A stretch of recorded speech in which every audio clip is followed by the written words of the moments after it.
ماہم شریف میں قیام کے دوران رات کو کھانے کے لیے دسترخوان بچھا ہوا ہے، جو ملنے والے آتے جاتے رہتے تھے، ہزاروں آتے ہیں. آپ نے کھانا شروع کرنے سے پہلے ہی لوگوں سے پوچھا فلاں ایک مرید ہمارا آتا تھا کرلا سے، وہ کیوں نہیں آیا؟ 2 دن ہو گئے مجھے آ کر کے، ملاقات کے لیے ابھی تک نہیں آیا، جبکہ وہ ہمیشہ میرے آنے سے پہلے کھڑا رہتا تھا، کیوں نہیں آیا؟ اب سنیے لوگوں نے کیا کہا، حضور چھوڑیے اس کو، وہ وہابی ہو گیا ہے، وہابی ہو گیا ہے، چھوڑیے اس کو، اب ہمارے مجمع میں بھی آنا جانا نہیں اس کا. آپ جلال میں کھڑے ہو گئے، کہا چھوڑ دوں؟ میرا مرید وہابی ہو گیا، اگر بدعقیدہ ہو جائے گا میں کیسے چھوڑ دوں؟ ہاتھ میں دیا ہے. یہ ہوتی ہے پیر کی فکر. کوئی اگر بگڑ گیا تو کیا کہیں گے اس کو، چھوڑ دو، جانے دو؟ نہ، اصلی پیر وہ ہے جو اس کی موت تک اس کے لیے کوشش کرتا رہے، موت تک اس کے لیے کوشش کرتا رہے. مفتی اعظم ہند رضی اللہ تعالیٰ نے فرمایا فوراً اس کو بلاؤ. لوگ آپس میں چیمی گوئیاں کرنے لگے، اس کی کیا حیثیت ہے، اس کو بلائیں گے ہم. وہ ایک عام آدمی تھا، تجارت کرتا تھا، تاجر آدمی تھا. مفتی اعظم ہند نے دیکھا کہ یہ لوگ کوئی بھی بلانے کے لیے پس و پیش کر رہے ہیں، دسترخوان چھوڑ کے اٹھ گئے. اپنے ڈرائیور کو بلایا، خادم کو، گاڑی نکالو، گھر کے باہر گاڑی ہے. اب جب آپ کو جلال آتا تو کسی کو بات کرنے کی جرت بھی نہیں ہوتی. سامنے موجود لوگوں سے پوچھا کیا اس کا پتہ جانتے ہو کس گھر میں رہتا ہے؟ ایک صاحب نے کہا حضور میں جانتا ہوں. کہا چلو، لے کر کے گاڑی چلے. رات کا وقت ہے. کرلا کے آج بھی اگر آپ جائیں گے ایک علاقہ ہے کپاڑیا نگر کہیں، وہاں پر پرانی ایک ندی بہتی ہے، اس کو میٹھی ندی کہتے ہیں. اس کے باہر جو ہے سلم ایریا، جھوپڑ پٹی تھے پہلے، اب تو سب ٹوٹ گئے. جھوپڑ پٹی، سب پترے کے گھر بنائے ہوئے. وہاں گاڑی جا کر کے روک دیا ڈرائیور نے، اور راستہ بتانے والے نے کہا کہ حضور اسی میں اندر گلی میں اس کا ایک گھر ہے، آپ یہاں گاڑی میں تشریف رکھیں، میں جا کے لاتا ہوں. آپ فوراً گاڑی سے اتر گئے. میں خود چلتا ہوں اس کے گھر، میں اس کے گھر چلتا ہوں. لوگ روکتے رہے. مفتی اعظم ہند رضی اللہ تعالیٰ عنہ گاڑی سے اتر گئے، اور جب جانے لگے تو کیچڑ تھا، کیچڑ پورے پیروں میں آ گیا. شہزادہ اعلیٰ حضرت کی بات کر رہا ہوں، جس کی ایک جھلک کے لیے لوگ بے قرار رہتے تھے. وہ کیچڑ میں چلتے ہوئے اس گلی کے اندر گئے، اور جب گھر جو ہے بہت چھوٹا اندر تھا، وہاں پہنچے اور لوگوں نے دستک دی. دروازہ اسی شخص نے کھولا جو آپ کا مرید تھا. جیسے ہی وہ گھر کے باہر مفتی اعظم ہند کو دیکھا، اس کا بدن کانپنے لگ گیا.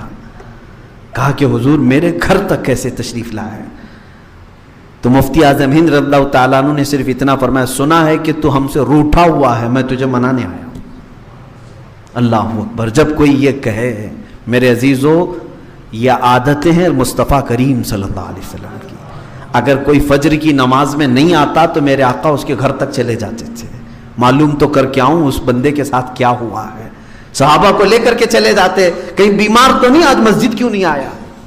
اگر بیمار تھا تو عیادت ہو جاتی، اور بیمار نہیں تھا، ویسے ہی سویا تھا تو شرم کے مارے دوبارہ کبھی نہیں سوئے گا کہ میرے گھر پوچھنے کے لیے مجھے آ جائیں گے. یہ سنت مصطفیٰ ہے. مفتی اعظم ہند رضی اللہ تعالیٰ عنہ کی اتنی بات سن کر کے وہ کپڑے پہنا، جلدی سے بھاگتا ہوا آیا، قدموں کو پکڑا. آپ نے فرمایا چلو میرے ساتھ چلو، گاڑی میں بیٹھو.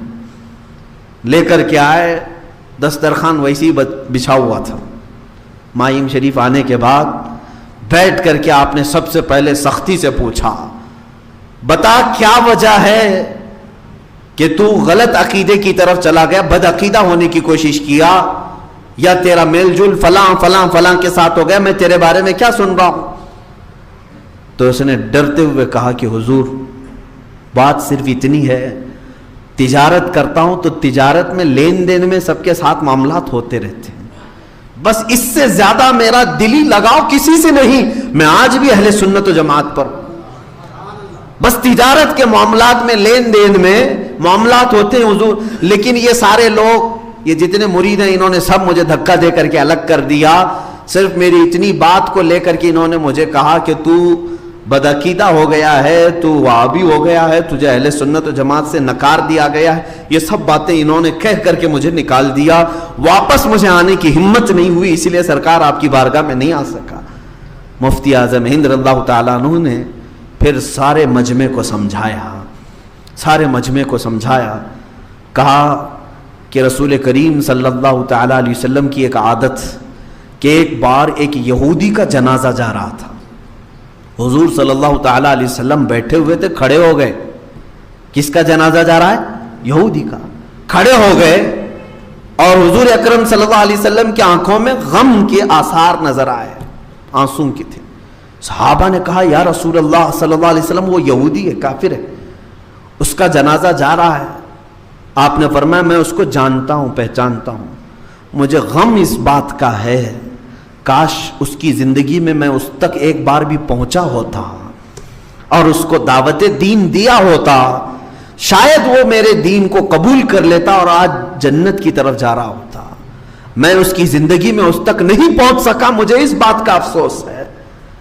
وہ اللہ کے نبی صلی اللہ تعالیٰ علیہ وسلم اس بات کا غم رکھتے تھے کہ میں ہر ایک تک پہنچوں، ہر ایک کو ایمان ملے، اور تم لوگوں نے اپنی جماعت میں سے کسی ایک کو ایسے کیسے خارج کر دیا؟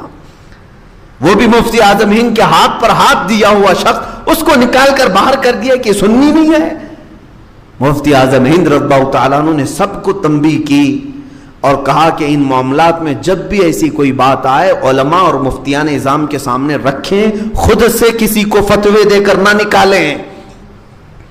سختی کے ساتھ جب آپ نے فرمایا، اور پھر اس شخص کو بھی تنبیہ کی کہ معاملات کیا ہیں، موالات کیا ہیں، کس حد تک آپ غیر مسلمین سے تعلقات رکھ سکتے، یہ سارے اصول سمجھائے، اور پھر اس سے کہا کہ عہد کرو کہ اہل سنت و جماعت پر مضبوطی سے قائم رہوں گا۔ اس نے کہا حضور اس سے میں بال برابر بھی نہیں ہٹوں گا، بس تجارت کے معاملات تھے اس لیے میں چلا گیا۔ یہ تھا فکر امت جس کو کہتے ہیں مفتی اعظم ہند رضی اللہ تعالیٰ عنہ کی۔ یہ نہیں کہ نکالنے کے لیے جلدی سے جلدی نکال دیں، اتنے سارے سب خارج ہو گئے۔ کوئی اگر لگ بھی رہا ہے اس طرح سے کہ یہ گمراہ ہو رہا ہے، اس کے پیچھے محنت کرنا ہم سب کی ذمہ داری ہے۔ کیوں؟ اس لیے کہ کیا وہ امت مصطفیٰ میں ہے یا نہیں؟ اگر وہ امت مصطفیٰ میں ہے تو کیا ایسے کو جہنم میں جاتے ہوئے دیکھنا آپ کو اچھا لگے گا؟ جب میرے آقا صلی اللہ تعالیٰ علیہ وسلم کو یہ پسند نہیں ہے کہ ان کے امتیوں کی کثیر تعداد دوزخ میں جائے، تو ہم کو بھی یہ کوشش کرنی چاہیے کہ دوزخ میں زیادہ سے زیادہ لوگ نہ جائیں، اس پر محنت کرنے کی ضرورت ہے۔ مفتی اعظم ہند رضی اللہ تعالیٰ عنہ کی یہ معاملات تھے۔